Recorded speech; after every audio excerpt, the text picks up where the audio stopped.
Good morning star 90 family. আজকে সকাল সকাল স্নান সারা হয়ে গেছে, কারণ একটু কাজও আছে। আর তারপর আজকে একটা পৈতে বাড়ির নেমন্তন্ন আছে, তো সেখানে যাব। তো তার জন্য এখন ব্রেকফাস্ট করবো, ব্রেকফাস্ট করে কাজ বাজ সেরে তারপরে রেডি হব। মা আজকে ব্রেকফাস্টে পোহা বানিয়েছে, তো এখন ওই পোহা খাচ্ছি, একটু দিয়ে রেডি হব এবার। আজকে প্লেন পোহাই বানিয়েছে, আজকে সেরকম কিছু ভেজিস দেয়নি, একটু বাদাম দিয়ে বানিয়েছে, জিরে ফিরে দিয়ে। তো এই পোহা এনজয় করি, তারপরে রেডিটা হয়ে বেরোতে হবে। রেডি হয়ে বাইরে অপেক্ষা করছিলাম ওলার, সেই সুযোগ পেয়ে 2-4টে ফটো তুলে নিলাম। না, ফটো তো সেইভাবে তোলা হয় না, আর এর সাথে তো সেরকম হয়ই না, না তাহলে ফটোটা তুলেই নি। এখানেই আর কি পৈতে বাড়ির অনুষ্ঠানটা করা হয়েছে। সেলিব্রেশন হাউস, এই গেস্ট হাউসটার নাম। এটা দুর্গাপুরের এজনে। আর আমাদের বিধাননগর থেকে 0.5 ঘন্টা 40 মিনিট কিন্তু মানে সময় লাগে আসতে। ভাবছিলাম যে কীরকম কী ওয়েদার হবে বর্ষার সময়, কিন্তু কোনো অসুবিধা হয়নি আসতে, বৃষ্টিও পড়েনি, ওয়েদারটা মোটামুটি ভালোই ছিল। এই যে দাঁড়িয়ে আছে নেভি ব্লু কালারের পাঞ্জাবি পরে স্মাইল দিচ্ছে, এটাই হচ্ছে অঞ্জনদা, যার ছেলের পৈতে। এরা নিচের ফ্লোরটাই নিয়েছিল, যেহেতু মানে বেশি লোকজন হয়নি বলে। আর এটা হচ্ছে গীতা, যার সাথে আমি কথা বলছি, ওনার ওয়াইফ, এদেরই ছেলের পৈতে। অনেক দিন পর দেখা হলো বলে গল্প শুরু হয়ে গেছিলো প্রথমেই। আর এটা হচ্ছে আংশ, যার পৈতে।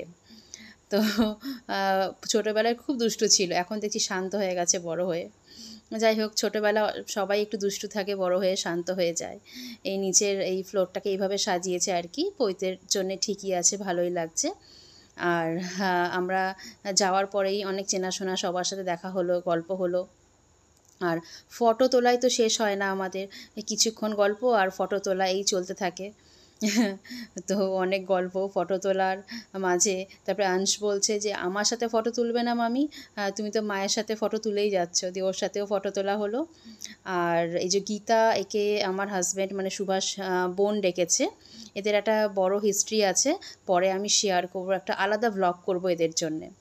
আর আনসে যে জল খাচ্ছে, এত গরম লাগছে, আর ওকে এত ফটো তুলতে হচ্ছে, স্মাইল দিতে হচ্ছে, হ্যাঁ। আর গরমে ঘেমে বেচারা একদম পাগল হয়ে যাচ্ছে, খালি জল খেয়েই যাচ্ছে, বলছে আমার খুব গরম লাগছে আর জল তেষ্টা পাচ্ছে। তো আমরা খেতে বসে পড়েছি, দেখি কি কি আছে মেনুতে, তোমাদের সাথে শেয়ার করছি।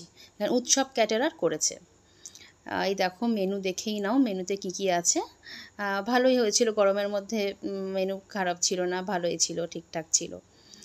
প্রথমেই পনির পাসিন্দা ছিল, পনির পাসিন্দাটা ফ্রেশ ছিল পনিরটা। আর ভেতরে যে মশলার কোটিংটা থাকে ওই ধনে পাতা পুদিনা পাতা দিয়ে, ওটাও বেশ একটু ঝাল ঝাল টকটক, ভালোই লাগছিল খেতে। তারপরে সাদা ভাত, ভেজ ডাল, আর ফুলকপি আলুর রোস্ট হয়েছিল, সেটাও টেস্ট হয়েছিল। ফুলকপিটা অনেক দিন পর খেলাম, এই সিজনে তো ফুলকপি সেরকম আর খাওয়া হয় না, তো ভালোই ছিল। আর রুই পোস্ত, আর তারপরে হচ্ছে বাসন্তী পোলাও আর চিকেন।